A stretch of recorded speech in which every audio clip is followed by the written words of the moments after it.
Welcome back, everybody, to the Westlake Hornets Teambuilder Dynasty here in NCAA Football 14. As today, the Hornets return from a long-awaited slumber, and they are set to face on their rival, the Utah Utes.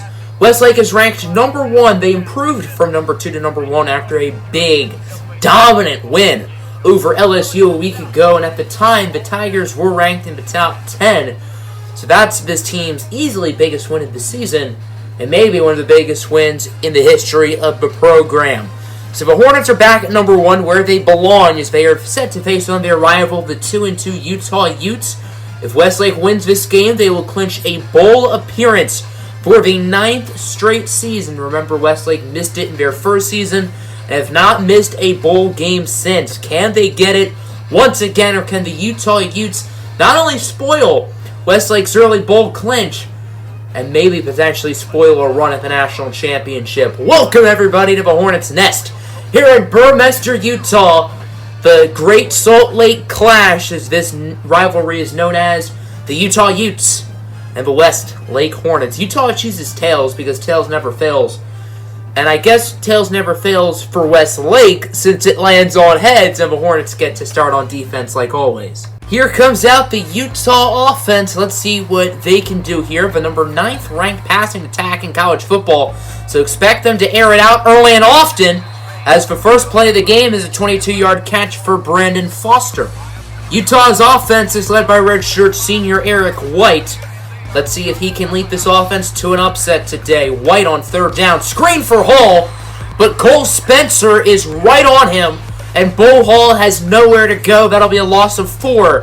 And more importantly, that'll force a Utah punt. 3rd and 7 here for Westlake. They have it at the 23. Of course, this offense is led by another redshirt senior at quarterback in Peyton Curtis. Curtis is going to look to throw it. He's going to scramble with it, hoping he can do something with his legs. Now he's going to get it to an open man. That's Ori Aluko for a gain of 22.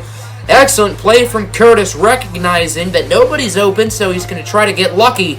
And Aluko separating from the defender for the first down. Nice play from the Hornet offense. Let's see if they can keep things going here on first down at about the 46-ish. As Curtis, he's going to look for his favorite target of the year, Nigel Wiggins, with a big first. He's tackled in the red zone for a gain of 36. And these are the casual plays from Nigel Wiggins. He's the best receiver in college football by a country mile, and this is why. I think this team of Westlake Hornets has their most dominant senior class in school history, and the list of seniors is headlined by the dynamic duo of Peyton Curtis and Nigel Wiggins. Here's Gibbs. He's going to lose 1, courteous of Cedric Sutton. And Westlake might have to look at throwing the ball here on 2nd and goal as the run does not work. 3rd and goal at the 5 for Westlake. I would say that's a little bit generous. It looks like they're more so at the 6. As here's Curtis. He's going to look to throw it under pressure and is immediately sacked for a loss of 9 by Andre Simmons. He just had nowhere to go there. The left tackle, Josh McClellan, didn't even try. That'll force a 4th and goal from about the 15, and we'll likely see the field goal unit come out. Westlake's sophomore kicker, Volker Gantz, has seen his ups and downs this season, but from 31 yards out, this one should not be too hard. The kick is up, and it is barely good. Volker Gantz is a lucky man, as the Hornets will take a 3-0 lead, but that ball was inches away from hitting the crossbar. It looks like Utah's offense is going slow and steady this drive. Let's see if that can be what leads their offense today. As here's White looking to throw it. Scrambling. He's going to run with it. Look at that wide open field ahead. And he will be tackled at about the 29 by Marcus Lee. But still, what an easy run anyway for Eric White, who had all the blocking in the world and is able to capitalize. Utah's getting close to the goal line. It is first down at the 11 for Utah. They have a chance to take the lead here as White end zone has Cleveland for the touchdown. And Wallace Cleveland will give Utah the lead here at the end of the first. White is a perfect 6 for 6, might I add. And how about Utah? Looks like they're going to make it a game here today in Burmester. Quarter number 1 is in the books, and this game is not the blowout we expected. Heck, Westlake isn't even winning right now. It's Utah who's up 7-3. Here's Curtis on the option over to Bray. Gets by a defender. That could have been a big gain for Bray. If he had the speed to get that past that last defender, he would have been gone. Frank Bray has all the receiving skills, but he's just not a dynamic athlete and not super fast. And it showed on that play, as if this was Nigel Wiggins or Auri Aluko making that play, that would have been a touchdown. There's Wiggins with a nice one-handed catch for a gain of 15. Curtis being forced to throw on the run, but with Nigel Wiggins, you can throw blindfolded. First and goal at the 3. Can Westlake punch it in this drive and take the lead? Last drive, Utah's red zone defense came to play. Will we say the same here? Curtis, late toss to Gibbs. Touchdown, Hornets. Curtis suffered a hard hit, but Westlake is able to score as he tosses it just in time over to the junior running back Gibbs. And that'll go for 6, and Westlake will regain the lead. 3rd and 2 for Utah. Can they convert, or can Westlake get a big stop here late in the first half? As here is White. It's going to be an option. He's going to get the easy first down. Westlake's defense was so focused on the running back, they didn't even care about him. And White has been as much of a threat on the ground as he has been passing. This is the 8th play of the drive. First down, nearing the 2-minute mark. Neither team has used a timeout yet. White looking to throw it over to Foster, and he will be tackled at about the 5. Utah calls their first, and White is still a perfect 9 for 9. First and goal, 2 minutes and 1 second left here in the half, as it'll be a handoff over to the running back. I believe that is the fullback, Randy Kaplan. Totally who I was going to say. And that'll be Utah touchdown, and look at that. They have the lead back. They're really making it a game today. No easy battle for Westlake against their rival. Aidan Curtis is 6 for 9. Nice. And the Hornets have an opportunity to regain the lead before the end of the half. And remember, they do start the second half on offense as Curtis with a tough pass up the middle for his main man, Wiggins, for a gain of 20. And these two are still cooking. 2nd and 7 for Westlake as we've hit the 1-minute mark here in the first half. 14-10, Utah leads it. Curtis looking for Bray. Bray with a nice move. He gets the first and brings it into the red zone for the Hornets. Westlake just called their first timeout. They have 2 remaining. 2nd and goal. Curtis looking for the wide open man, Ronald Young, the tight end for the touchdown. You don't hear that name every day because Westlake doesn't use for a tight end a whole lot. And Young will re-give the Hornets the lead as we are nearing the end of the half. Second half underway, and Utah is making this a ball game. Westlake only up by 3. First play of the half is a handoff for Gibbs. And Jason Gibbs with a big gain. He's going to be tackled past the Utah 45. And that's the spark this offense needed. Westlake's offense is moving quickly here to start the second half. Curtis looking for Bray, who makes a nice catch, and the Hornets are quickly in the red zone. Westlake is a perfect 3 for 3 in the red zone today with 2 touchdowns and a field goal. Let's see if they can get some more points. As here's Aluko going backwards for a loss of 2. Utah is immediately there to stop him from doing anything. Matt Coleman was there with the tackle for loss, so now it's a 2nd and goal. Curtis, he's going to look to throw it. He's going to get it over to the Canada native, Noah Newton, in the end zone, and the Hornets will make it a 2-score lead. Very quick and efficient drive, ending in 6, likely 7, and the Hornets will now be up by double digits, once again pending the kick. Utah actually played quite well in the first half. It's just that Westlake is a better team, and there's not much Utah's been able to do about that, and they have some ground to make up here in the second half. 3rd down, White under pressure, hit as he throws.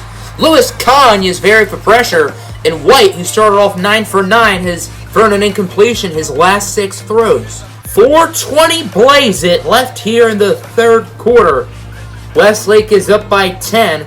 Wiggins will open this drive off in motion, as it looks like it's going to be an option. Toss over to Nigel Wiggins. He is a 1st and more. Wiggins with open field ahead. Stiff arms the defender and gains 43 on the run. Nigel Wiggins making plays, I can't say after the catch here, but after he gets the ball. That's what he does in the receiving game and even the run game occasionally. So he gets a big play right there. First and goal at about the 3 for Westlake. They should be able to punch it in and make it a 3-score lead here as we near the halfway mark in the third, and they will do just that. It's the junior, Patrick Daly, who finds the end zone. Westlake will extend their lead. Slow and steady has won the race on this possession for Utah. They've not had a play longer than like 9 yards. But they're doing a nice job. Or maybe not. Eric White loses 3 on the run, courteous of the cornerback, Andy Pino. 3rd and 5 here for Utah.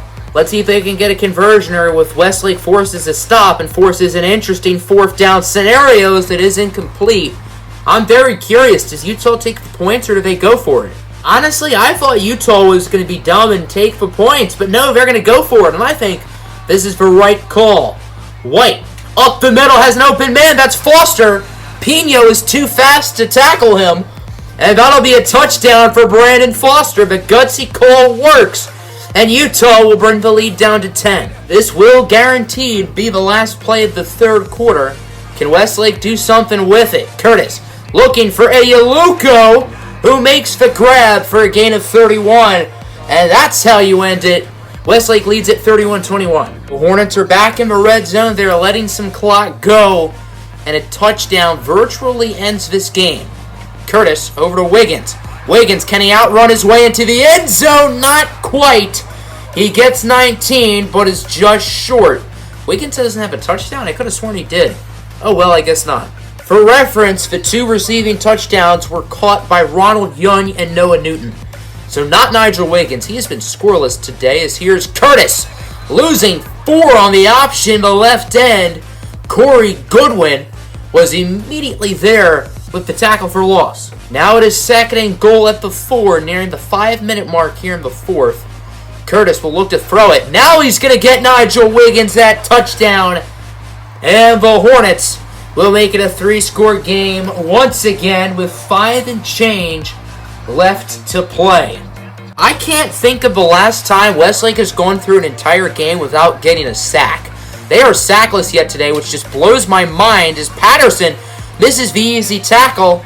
And that'll be a nice first down for Utah, keeping the possession going. Justin Gray with his first catch of the day. No rhyme intended. Westlake is still sackless. I just don't believe it. This is a team that prides themselves on getting to the quarterback, and they have none, which is just super rare for this squad, as the pass is going to get picked off on first down by Andy Pino, and that just about does it for Utah's chances of winning. It is 4th and inches for Westlake. A little bit over 2.5 minutes to go. They're going to go for the punt. No, it's a fake. Westlake fakes the punt. The fullback, Jeff Brandt, will get the first down on the ground. Westlake really does not want Utah to get the ball, so to stop them from getting it, they have decided to fake the punt and just keep chewing the clock. And here's Gibbs on first down. Will he get to the end zone? Not quite, but he is tackled out of bounds inside the 5. That's Gibbs' second big run of the day, and he's the type of guy who's more likely to bang out a 5 or 6 yard run and be consistent rather than go for the big play. Patrick Daly is more of the big play guy, and Gibbs is more of the consistent power back. Well, now Westlake gets the chance to extend their lead even more and put a few extra points on the scoreboard. As here's Daly. Will he get to the end zone? He does. His 2nd touchdown of the game. And this one is pretty much wrapped up. The studio update is the Michigan upset official. It sure is. Maryland defeats the Michigan Wolverines 35-23, and the number 3 ranked Wolverines go down to 6-1. Maryland goes up to 5-1. Utah at this point is just going to be playing for pride. Let's see if they can make themselves feel any better by getting a few extra points on the scoreboard as they're taking their time here. Here's White on first down looking to throw it. Taking a shot deep for Joe Griffin, who makes the catch. Bad coverage from Andy Pino, who had the interception on the last drive. And Utah's now in the red zone. Look at them. Utah now has it at the 5. It is 1st and goal. Actually, inside the 5, sorry. More like the 4. As here's White looking to throw it. White has an open man in the end zone. That is Robert Richardson, who gets the touchdown. And Utah will end up making this game a little bit closer. Good for them. Utah's going for 2. They still think they had the chance. That's cute. That's cute. As White will look to throw it, and now he gets sacked by Louis Kahn. This one will not go in the stat sheet, so technically, Westlake still ends this game without a sack. This is it. If Utah does not get the onside kick, it's game over. It would have been game over anyway. And that was a close one. Jason Gibbs hops on it at the last second. But that was a darn close call. That is how this game will end. Nice win for Westlake over their rival Utah. 45-27 is your final. Utah played well, considering the circumstances. If you're a Ute fan, I don't think you can hold your head too low. Meanwhile, for Westlake, they nearly ran for 250 yards. This is a pass-first team, but they've actually ran the ball really well these past couple of weeks. And that just makes this Hornets offense even more dangerous. And also, for the 9th straight season, the Hornets are officially in a bowl game.